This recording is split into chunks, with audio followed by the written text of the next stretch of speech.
না কেন অসীমদাকে ভোট দিতে হবে। অসীমদার জেতা আমাদের জন্য খুব জরুরি।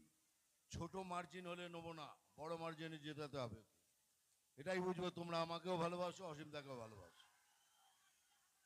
হ্যাঁ, এবার আরে দাঁড়া বেটা, ডায়লগ বলবো আমি জানি।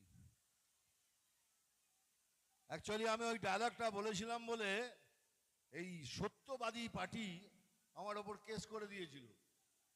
এই ডায়লগ বলে নাকি আমি হিংসা বাড়াচ্ছি। অহিংসার পূজারি সব আমাকে বলছে নাকি হিংসা বাড়াচ্ছি আমি। একটা ফিল্মি ডায়লগে যদি হিংসা হয় তাহলে তো বছর বছর সব সব ভিলেনদের হাত পা কেটে দেবে, কত কিছু শুনে এলেন। কিন্তু যেহেতু সরকার ওদের জবরদস্তি আমার ওপর কেস করে দিল, যাই হোক, সে কেটের ফল আপনারা জানেন, কিছুই হয়নি। কিন্তু সেই জন্য ভেবেছি ডায়লগ তো আমি বলবো, ডায়লগ আমি বলবো।